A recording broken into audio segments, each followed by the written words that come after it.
We're looking to encourage new approaches to dealing with drinking water and wastewater issues.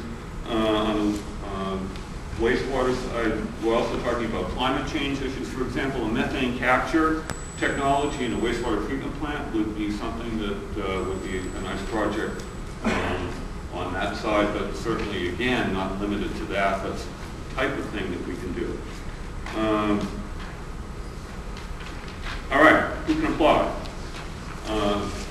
Wide variety of types of entities. I'm not going to read them to you. They're there, but I want everyone to note what's bolded and highlighted on the right-hand side. They have to either be an owner or operator, but operations can be contracted to others. We can go into more detail in the question and the answers as to what we mean by that. But for PennVest purposes, our enabling legislation requires applicants to either be an owner or operator of whatever project it is that we're funding. But we can, particularly the conservation districts, conservancies, we can construct an ongoing ownership or operating or maintenance type of agreement that we can see would fit this definition, but would allow us the flexibility to provide funding through these entities that you see here in the left-hand column. Okay? So, although that's a requirement of our legislation, we are working very hard to meet that requirement, but still keep this process open to those entities. And we have come to that conclusion that these entities will qualify. So, very briefly, how to apply right now. It's probably premature for all of you, but if you just want to get a sense, you can go to PennVest's website. Eventually this, and actually as of April 6th, there will be a link under What's Hot, which is right on our front page of our website.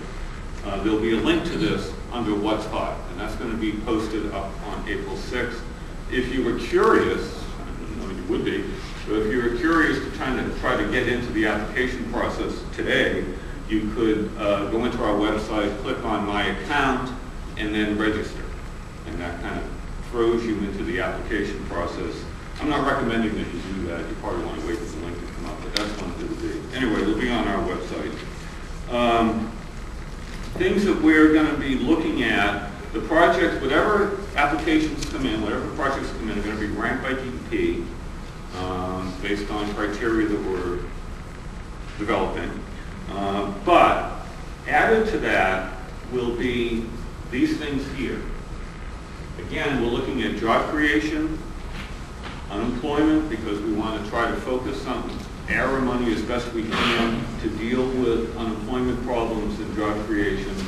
We're going to be looking at the financial resources of the applicant, like the affordability issue. What's not listed but also important, and I mentioned at the very beginning, readiness to proceed. Again, I can't emphasize that enough. We need projects that are going to be ready to go. So that's going to be something we will also be looking at. Timeline. Notice in the PA Bulletin, you can read it, April 4th, announcing this. There's going to be a public meeting on the 14th, right here, for potential applicants to, again, kind of go through the exercise we're going to be doing today, raise questions, whatever, comment on what we're doing. There'll also be a webinar on the 20th. And again, applications are going to be due May 18th, and for a July meeting that has not yet been scheduled, but will be sometime in the middle of July. And again, we're trying to get projects under construction by October. So what you can do, start thinking about packaging projects, what you think you might want to bring to us, contact your members, and contact your clients, your engineers, or whoever, just to start teeing these things up so that you'll be ready for our May 18th application due date. For more information, there you go. The Commonwealth's recovery website and our website. And there'll be links to this on the